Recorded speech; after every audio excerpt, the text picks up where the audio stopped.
ஐந்தாம் உலக தமிழ் சங்கத்திலேயே முதல்வர் தமிழ்நாடு வியாபாரம் என்ற மாநில பணித்தலைவருமாகிய பேசுகின்றேன். இந்த 20/7/2025 திருவள்ளுவர் சிலைக்கு உலகமே போற்றுகின்ற மிகப்பெரிய ஒரு அறிவு.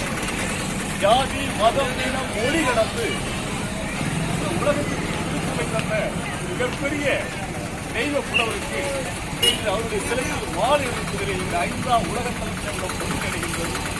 ஐயா அவர்கள் எவ்வளவுதான் சொல்லலாம், மத நல்லிணக்கத்திற்கு சரியான மனிதர், நல்ல மனிதர். இவருடைய தள்ளியார் காலத்தில் 1984ஆம் ஆண்டு சுமங்கலி சில்க்ஸ் என்கின்ற ஜவுளிக்கடை ஆரம்பிக்கிறார்கள். அதை திறந்து வைத்தவர் யார் தெரியுமா? இவருடைய இஸ்லாமிய சமூகத்தைச் சேர்ந்த அருமையான நண்பர். ஆனால் திறந்து வைத்தவர் கிருபானந்த வாரியார். ஆக மதங்கள் கடந்து முஸ்லிம், இஸ்லாம், கிறிஸ்துவ, இந்து இந்த மதங்களெல்லாம் கடந்து மனிதர்கள் நேசிக்கின்ற மனிதர்கள் செம்மல் அவருக்கு உண்மையே நாங்கள் 5ஆம் உலக தமிழ் சார்பாக அவர் தேர்ந்தெடுத்து வைத்தோம். ஏனென்றால் அன்றையிலே 1 மாத காலங்கள் யாரெல்லாம் ஒரு திருக்குறள் ஒப்பிக்கின்றார்களோ அவருக்கு கூட பரிசனை அள்ளி தந்து மக்களெல்லாம் பாராட்டின் விதமாக இப்போது பார்த்துக் கொண்டிருப்பது கடலூரிலே சுமங்கலி சில்க்ஸ் வேலை பெரிய சாம்ராஜ்யம், மிகப்பெரிய ஒரு ஜவுளி சாம்ராஜ்யம். 1 மாத காலங்களாக 10,000 மாணவர்களுக்கு திருக்குறள் ஒன்றிக்கெல்லாம் பரிசனை வாரி வழங்கினார்கள். தங்க கரத்தால் பரிசனை வாரி வழங்கினார்கள். இதை கேள்விப்பட்டவர்களெல்லாம் மிகுந்த மகிழ்ச்சி அடைந்தோம். இதை தமிழ்ச்சங்க சார்பாக பாராட்டுகளை தெரிவித்தோம். அப்போது வேண்டுகோள் ஐயா, திருக்குறள் 10,000 மாணவர்களை ஊக்குவிக்கின்றீர்கள். 4 வயது பிள்ளைகளுக்கு கூட நீங்கள் திருக்குறள் வைத்தால் பரிசு வைத்திருக்கிறீர்கள். இன்னொரு சிலை ஒரு அமைப்பு நாங்கள் 5ஆம் உலக தமிழ் சங்கத்தின் சார்பாக வேண்டுகோள் வைக்கிறோம்.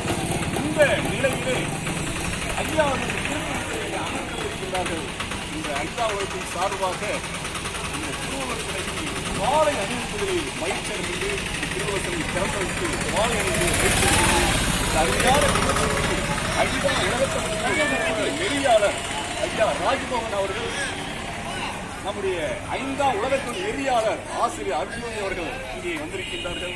அருமையான நல்ல நிகழ்ச்சிக்கு இந்த கிடையில் வேலை செய்ய ஒரு அஸ்திவாரம், ஒரு தூண் சகோதரர் அன்சார் வந்திருக்கின்றார். அவருக்கு வாழ்த்துக்களை கூறி ஐயா அவர்கள் தினந்தோறும் ஒரு திருக்குறள் எழுதுவதற்கு ஏற்பாடு செய்திருக்கின்றார்கள். எனக்கு ஒரு திருக்குறள் எழுதுவதற்காக அதை விரைவிலே நீதி அரசு ஒரு திருக்கணங்களால் இங்கே எழுதி வைத்திருக்கிறார்கள். பேசிக் கொண்டிருப்பது மக்கள் முன்னிலை. கிட்டத்தட்ட தினந்தோறும் இந்த ஆடி தள்ளுபடி திருவிழா எந்த கடையும் பார்க்க முடியாது. உண்மையான தள்ளுபடி, ஒரு ஆடி தள்ளுபடி, உள்ளது உள்ளபடி ஒரு அருமையான ஆடி தள்ளுபடியை மக்கள் வெள்ளத்திற்கு வியாபாரம் மிக பிரம்மாண்டான நடப்பதிலே ஆச்சரியமில்லை. ஏனென்றால் எங்கிருந்து திருவள்ளுவர் சிலையை அமைத்து தந்தார்களோ அப்போதே உச்சத்தை கொடுத்துவிட்டார்கள். தமிழ்நாடு அளவிலே ஒரு அருமையான கடை ஏழைய மக்களுக்கு அவருடைய தரத்துக்கேற்ற உயர்ந்த ரக துணிகளை தருகின்ற ஒரு நியாயமான கடை, நியாயமான விலையிலே அது ஆடி தள்ளுவதை 10% கல்விகளை தந்து அருமையாக ஊக்குவிக்கின்றார்கள். இதை விட திருக்குறள் ஒப்பிக்கின்றவர்களுக்கு பரிசுகளை தந்து கொண்டிருக்கின்றார்கள். அப்படிப்பட்ட அன்பு சகோதரருக்கு மத நல்லிணக்க மாமணிக்கு மனிதனை செம்மலுக்கு இந்த பொன்னாடையை அணிவித்து நான் எழுதிய திருக்குறள் புத்தகத்தில்